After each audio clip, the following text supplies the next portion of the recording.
Well, do you want to go ahead and start? Yeah, so what today is February 6th of 2024. On the agenda today, I guess, is kind of a little free form, but certainly we talk some immigration stuff, especially since there was that bill that was passed by the Senate, but the House didn't pass it, so we can kind of talk about that a little bit. And of course, there's many other things we could discuss, but I guess are any original or initial thoughts that you have that you want to bring up?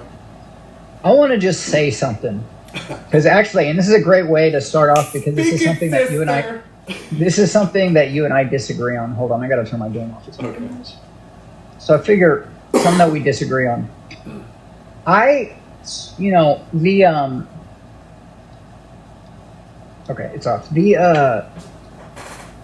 I've talked about like basically since 2000 when the shutdown happened, and you and I then would go on our runs around White Rock. And I would kind of talk about how I was like, I really don't feel good about the future, and I think that I just think that we're headed into a direction. And, I've talked about how I think we're kind of getting close to a possible civil war in this country. And it's a clusterfuck everywhere. I mean, I could go on and it would sound ridiculous if I kept going on. I'm at a point to where like, this is no longer like an intellectual exercise for me, which I didn't realize that it was until recently. I really think that this is like tighten your chin strap. We're headed into some crazy and I'm saying this probably mainly because of the immigration thing, coupled with the thing that happened in Iran. But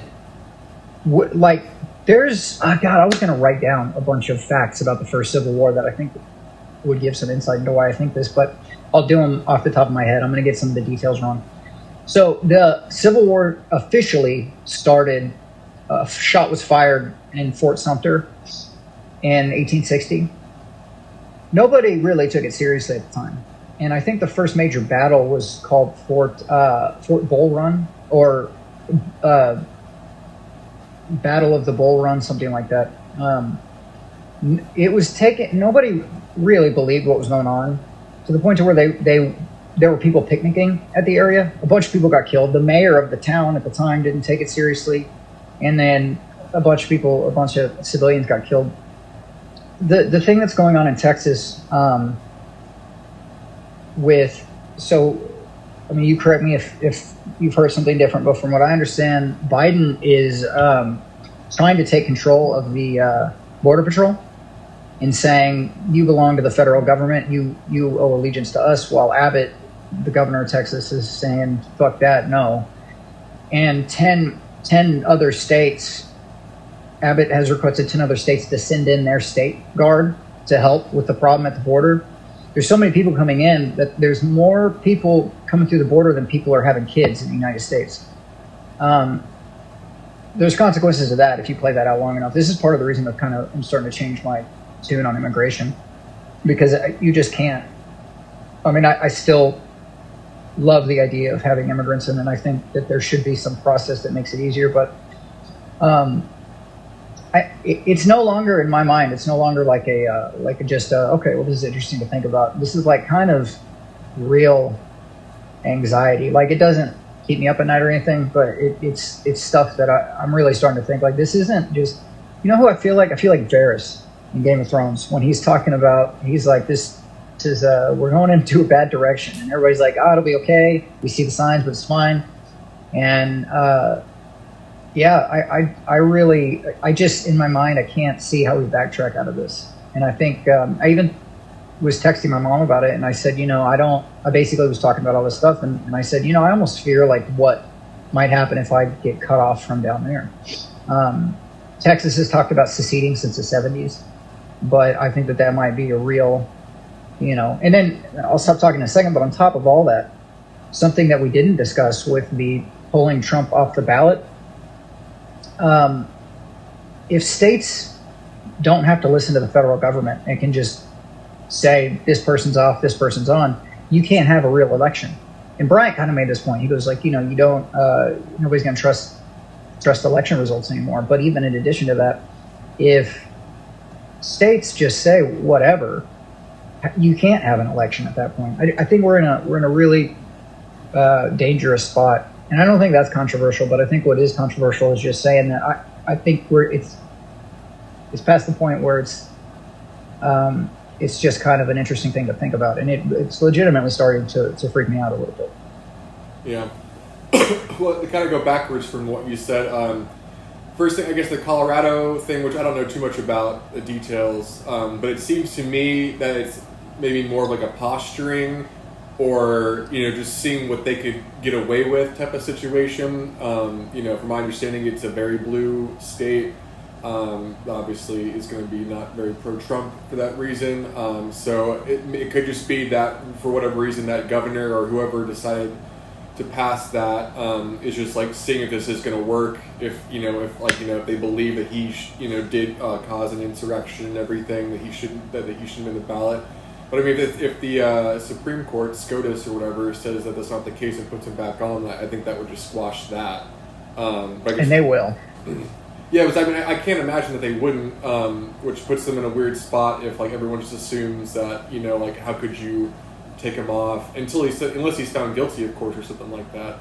But I still don't see them pulling him off. But then when it comes to like the Texas border thing, yeah, I mean, I think the only reason that would change is if Trump does get elected, then you would imagine that Trump would go back to what he was doing before and what Republicans have been saying the past 3 years, that everything he was doing was working. Like we don't like what Biden's doing, because obviously has a huge effect on what's going on right now.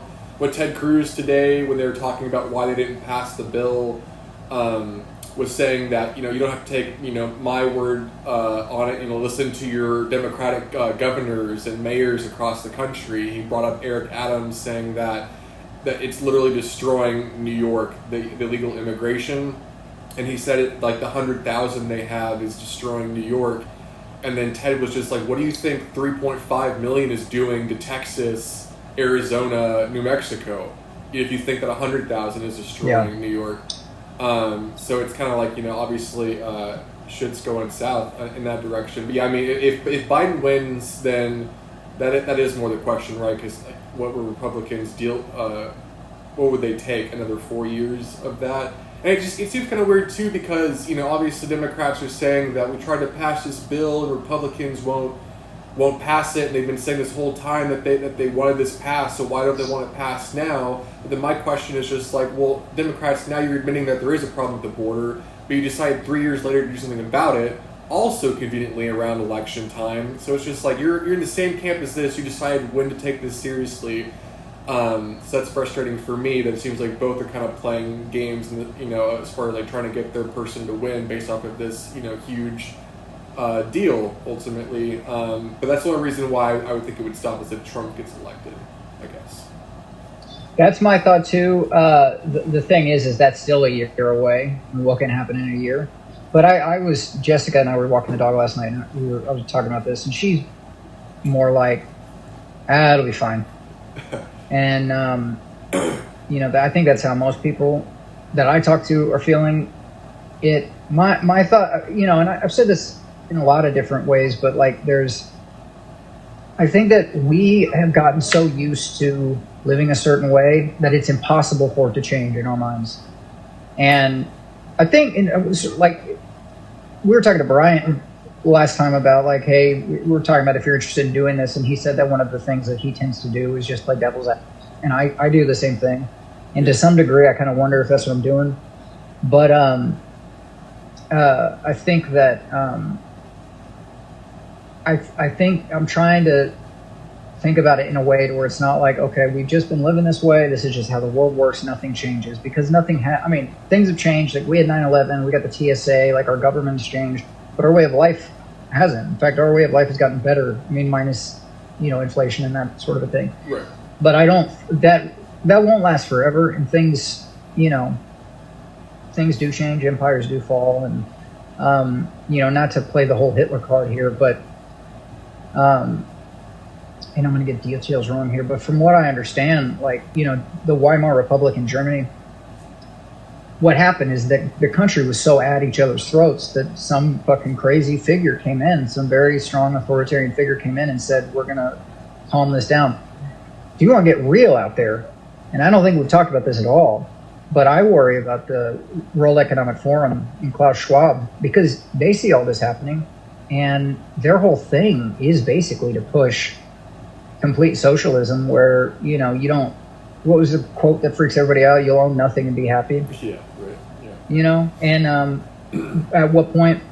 I mean, a nuclear bomb goes off, people might be crying for that. Right. Yeah. WEO. I watched a little bit of that last session that they had, which I guess would have been close to a year ago now. I think it was maybe April of last year or something like that. I don't remember. But it's interesting to hear what they're talking about, and especially it's like you're having all these prime ministers and presidents go to these things, so it's definitely not just like a niche elite. It's very much like the leaders of the free world are there. That's where I first saw the Greek prime minister was in one of those videos, and I like that guy a lot. I think he's awesome. I think he's like the perfect balance of like conservative and liberal. I don't know. Greece? What's that? Greece? Yeah, Greece. Yeah. And they also talked about, too, that I guess that Greece had that huge economic issue like some years back. I don't know if you remember, where basically like their money was almost worthless, like the country was going bankrupt or something like that. And I guess through his policies after he got elected, he like basically took them out from that, and now they're prosperous and everything. But you're not talking about Argentina? No, I'm talking about Greece. Okay. Yeah. But yeah, so I like him a lot from what I've seen. Well spoken. It just seems like he has his act together. He does kind of like the Trumpian thing in the sense of like he says things that I think are accurate that people would kind of cringe at a little bit in the sense of just like, oh, you're not supposed to say that, but I think they're true. So I think he has that element going for him, which I think speaks volumes because it's to me it speaks more of leadership than like a follower. He's saying stuff that he thinks is right and it needs to be happening. I mean, what change needs to be, opposed to just kind of saying what everyone wants you to say, right? Where I was going with all of this, ultimately. Are you familiar with what's going on in Argentina? Because it's not specifically. I feel like I've heard about stuff before, but not now. I've been meaning to bring it up the last couple of weeks. So it was, as far as I understand, the very first libertarian president to ever be voted in anywhere. And he came in, and because they were having very strong, their inflation was through the roof.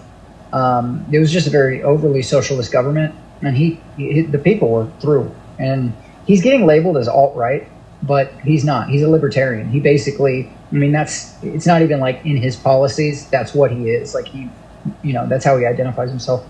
And he, like the first day he came, and there's a video with him taking a chainsaw, like he's just going to cut everything up. He's very weird, like a lot of libertarians are. He's very nerdy. His hair is weird. He just doesn't look like somebody who really is aware of like social cues. But maybe that's what you need. But he's pulling them out of it because he's just cutting anything that doesn't need to happen, any kind of needless spending in that country, and they're turning around. And when he got elected, I was thinking this would be interesting to watch. And he's doing it fairly quickly because a lot of those policies, they work. They seem radical. I don't think they're radical at all. I think that we've just gotten too used to having so much government that we assume we need it. Mm-hmm. Like Vivek, it was talking about just getting rid of the FBI. People are like, what the fuck? You want to get rid of the FBI? Even me, I'm like, that's kind of crazy, right? Mm-hmm. But maybe it's not. Because his thought is you can do a lot with local police that you don't need the FBI. Maybe he's right. I don't know. This is just an example. Right. But I think that some kind of crazy reform is going to need to happen here. I'll be honest. I can't believe I'm going to say this, but I think having Trump in office will fix a lot of this shit. Yeah. At this point, it really is sort of like you could be saying right now, like I told you so, and you'd be right. Well, I understand like a lot of like the negatives about the guy, obviously, but yeah, it just has seemed to me ever since he was in office that things were just going well, and it seemed like once Biden got into office that things were not going so well, and it is kind of like that weird like disconnect where it feels like I tried to watch his press secretary for a while, and she's just so hard to listen to for me, and I watch a lot of boring shit. You know, I can stomach a lot of stuff that just is like, okay, like, where are we going? What's going on here? But it wasn't even that it was boring or like, you know, super specialized. It was just that she doesn't say anything. She doesn't answer any questions. Everything is just like it's like smoke and mirrors and all that. And it's just super. Is this the black chick with the hair? Yeah. Jean Kareem Pierre, something like that, I think is her name. Something like that. Yeah, it's really frustrating because you feel like you're not getting any actual information out, and there's just that disconnect. And one of the things that Biden's been saying during his campaigning right now is just like, you know, and Trump's even said like he hopes there's a recession. He hopes there's a recession. Can you believe he would say something like that? I'm like, Biden, like, he's not alone. A lot of people like kind of want a recession as long as they don't get affected because it would bring prices down. I've said that as well, in the sense of like with Nicole and her mom, we were talking about like if there was going to be a recession like a year ago or something, and I was just like, honestly, as long as we keep our jobs, that would be really good for us, you know. And that's the shitty thing to say, obviously, because there's other people out there that would probably, you know, die and everything, and that's not obviously what I want. It's not what I'm speaking towards. I'm just speaking towards the reality of that, you know, we're hurting, and that what we need is prices to go down. So it's like little things like that. It just shows like a disconnect of like what him and his administration are saying, just like everything's going great, isn't it? And it's just like, but it's not though, you know, like something's not right here. And like Charlotte, I listened to the Fed, you know, press conference recently too, and what he was saying is that a lot of the information is very good for the past 6 months. I think it's been looking really good. But I mean, like I said in the text as well, is like, you know, while it might be, I think it's month to month that it went below 2% inflation increase, which is like 2% is what they want year to year. It's like the perfect, which I don't quite understand why that's perfect, but that's what they say. And, but the issue is that, yeah, so we stopped it going up and up and up super high, but it's already up, you know? So now we're just, you know, what, like the graph, okay, sorry, I'm getting kind of incoherent. Now go. Here. But yeah, so I mean, if the graph's going like this from inflation, you know, now it's kind of tapering off like this, we still lost all of this because inflation went up, and now we're here now. So it's like, oh, we're flattened, you know, but we're still hurting. I mean, like the thing I point to is like sausage prices. You know, we used to get breakfast sausage, those little links or whatever at the grocery store. They were $2.99. Now you go to the grocery store, they're $5.99. And lots of things are like that, where the price is just considerably more expensive on a lot of things, and you're feeling that month to month whenever you're paying for your groceries and your food and whatever it is ultimately. So there's just a weird disconnect, and yeah, to sum it all up, it's just like I just feel like what was going on with Trump is like, you know, there was a lot of bullshit, but life felt actually good, and like we were making progress, as opposed to now it feels like everyone's saying it's good, but it doesn't feel good. So I think the biggest thing with him that he did is that he was. I don't think that half this shit in the Middle East or in Russia would be happening, because I think there was a fear of what he would do. Yeah. You know, and then you get this guy in who I think that Biden is artificial. I think that he's just a figurehead, which you could say about any president, but. You know, and people are talking about how they're going to run somebody else, but I don't think they can do that. One of the things I really think is interesting is, do you know who David Pakman is? It sounds familiar, but he was on Rogan one time. He's I used to have a certain amount of respect for him, but he's a liberal who these days, I guess everybody, regardless, is just far one way or the other. But I watch his YouTube channel occasionally, and he runs these polls. And some of us, like, he had one talking about if Trump and Biden debated, how that would go. And, I mean, nobody seemed to understand that if that happened, I mean, Biden would be demolished. He can't string a sentence together. Mm-hmm. I mean, it's really sad. You know, and I don't know how it works when you get in, but I do think it's interesting that all these world leaders felt that they could get away with doing some of this shit once he was in office. Well, back to the real quick. There is a video too that I point to a lot, which is Trump is talking to, I think it's some leaders of the UN, I want to say, and he's talking about like, why am I why are we giving money to Russia through this pipeline that you guys are going to pass everything? Like, all your energy is going to be coming from Russia, so you're just going to be giving him money, which is going to give him, room to do whatever he wants to do, basically.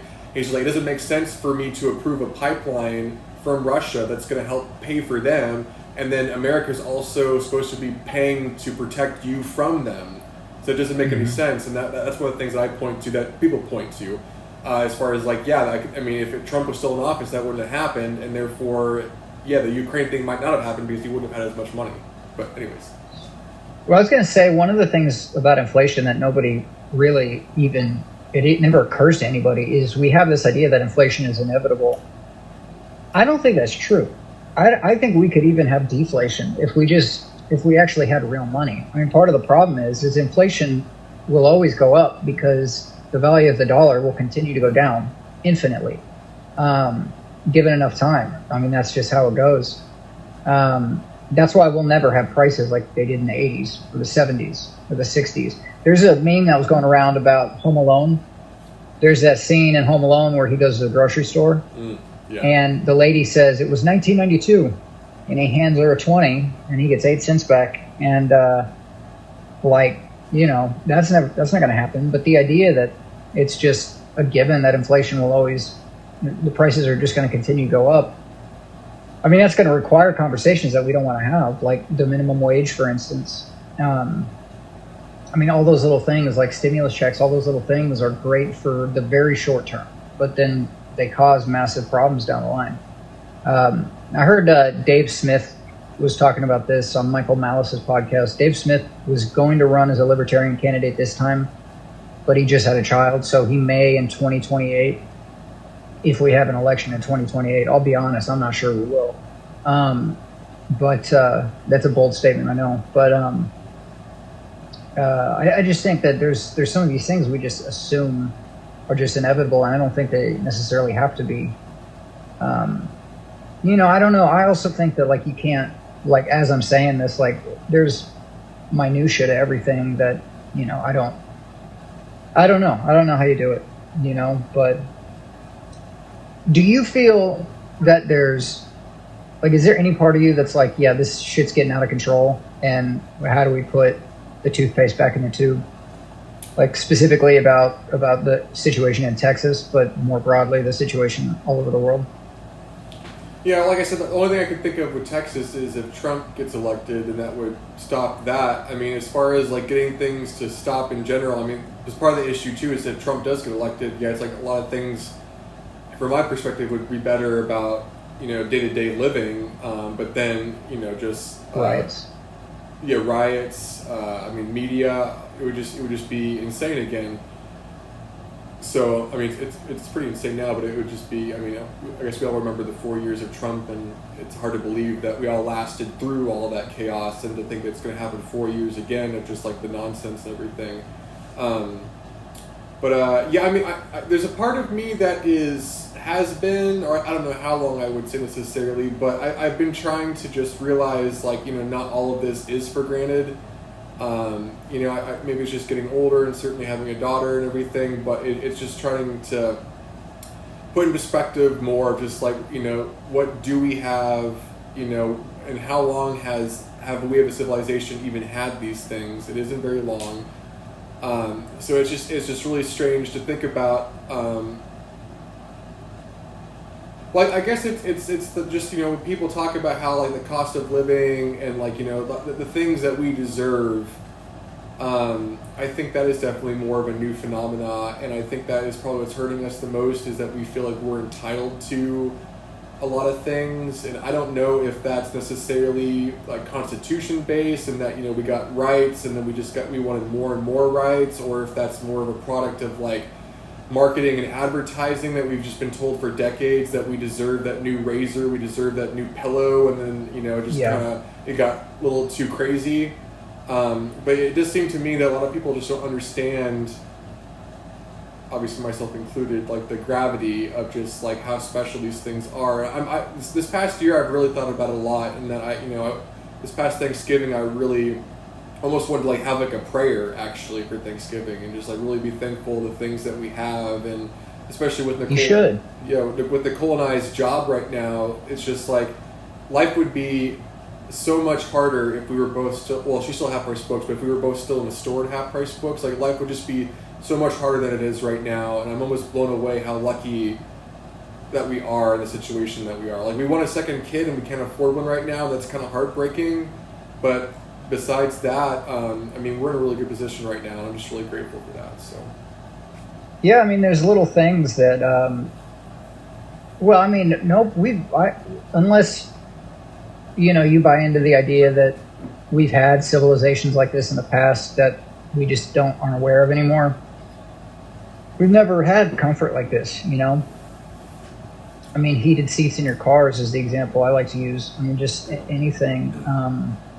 We're very lucky, but I don't, and I tend to be a pessimistic person, and I try not to be in my personal life, but I just, I sort of am saying this just as a way to ring the bell, like I think this is if we get a few years down the line and it's fine, I'll say I was wrong, and I hope that that's the case. But even if this stuff on the border got taken care of in a year from now, I mean, what do you do until then? I mean, I'm not really aware of what Abbott's doing and how much success he's having, but I think the fact that he's arguing with Biden as much as he is, and my mom made the interesting point. She's like, it's baked into not just Texas, but all of us. It's baked into our, psychology, our culture, to be rebellious. I mean, that's where we came from. It was all given the monarchy the middle finger and saying, fuck you, I'm not going to pay taxes for X, Y, and Z. And, they killed people for overtaxing their breakfast beverage, tea, Right. And Texas even more so. I mean, Texas was, I think it was one of the last states to enter the United States. And, they, and that is, you go down there, I mean, it very much is still in that culture. You can tell the way people act down there.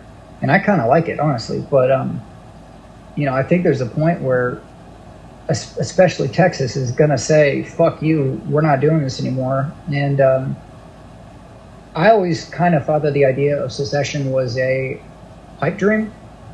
Like, that'll never happen. Like, that's just a kind of a fantasy. But I don't really think that is anymore, given this particular thing. And it kind of worries me a little bit. Like, everybody I know is down there. And what happens if that happens? And it'll be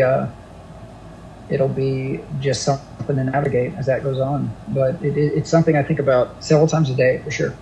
Well, I think, part of it is, like, we're called the United States, right? So it's all about the states, the individual states that are united and everything. And so I guess if you have this, federal government that's just getting bigger and bigger and wanting to have more control over what each individual state does, then I could see a lot of people, individuals in states just thinking just like, well, this isn't really what we signed up for anymore. Like, this is it's turning into something else ultimately. So, the question with what Abbott's doing, in the sense of asking, I think it's the National Guard, right, from various states to come help down. And I think Biden was saying just like that you're supposed to listen to the federal government, not the states, ultimately. But I mean, from my understanding, like, the Constitution is very much wrapped around states are the ones that have the first say, and federal is next, ultimately. Cause I imagine, except for there's some exceptions, I imagine. But I mean, when it comes to protecting your border, it seems like, how could you possibly understand in D.C. or Virginia, in like where's he from, Delaware and stuff like that? It's just like it's a different thing that you're not understanding. So we need to have certain abilities to take care of our own if you're not going to do it for us, basically. So. Well, even beyond that, and we haven't discussed this at all, but even beyond that is who's getting through. And there is a problem with, like, a terrorist getting through or whatever, when people are just coming through. I've heard stories about people that have land near the border, and they'll, like, just ring up barbed wire everywhere because nobody else is doing anything. And they'll just see people walking over. And, and I've said this a lot, like, I have a lot of empathy for immigrants, I mean, we're lucky to live here. And there was a part of me a real strong part of me that sort of gets offended when people talk about just that whole talk about walls and all that. There's a part of me that really bugs me. It's like, you just, we should be bringing people in, and I think that it does make our culture stronger. And I do think it's, one of the things the right says that I don't like is they're like, diversity is not our strength. And I know what they mean by that, but I don't think that's necessarily true. I mean, I think it does. I think that this is one of the only countries I can think of where we are as much of a melting pot as we are, and it works. In a lot of places that doesn't work, because people come in and they want to do their own thing. And that is already a problem to a certain degree. And I don't know where you draw the line of immigration, I'm not sure. My argument was always get people in, get them on the books easily. And then you can track them if they break a law. They have a social security number. But what's happening now is people are just walking over. And I think it's kind of a badass move for him to send people up to Chicago or New York City and say, you voted for this, you deal with it. And I've heard that specifically, like in Chicago, you have very poor people in Chicago. And the state, I don't know if it's the state or the federal government, is giving immigrants money.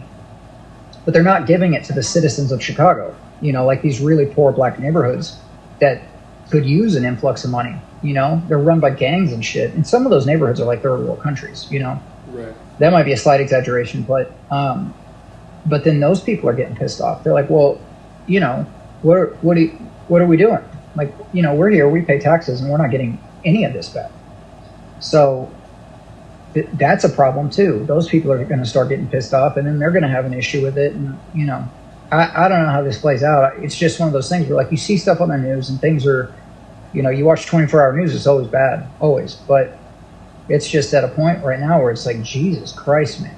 And it's even getting kind of annoying to me when people act like this is just everyday life. Because it's not. Like, this is getting pretty fucking wild, Mm-hmm. And, I mean, I'll say for you, like, you are in a pretty safe area. I mean, in a lot of ways, you're lucky, not just because of your job or all that, but, like, just the area you're in is very safe. It's if I was to just say, her and I just move somewhere, if we could, we can't, because she's got family up here. But, like, if something like that happened, it would be like, somewhere in North Texas is a great place to just, I was going to use find sanctuary, but that's a bit extreme. But, I mean, you are lucky to be in an area like that. You probably won't see a lot of the really rough stuff. You will be affected economically, like you were saying. But even then, Texas economy, I'll tell you a story. When I moved up to Portland and I got my job at the sushi place, I was talking to the owner. I think we were having lunch one day, and we were talking about the 2008 financial crisis. And he was telling me that he had people with, coincidentally, with law degrees that were applying for delivery drivers because nobody had a job up here. And I told him, I was like, I was really young at the time, but I was working, and I don't remember it ever being that bad in Texas.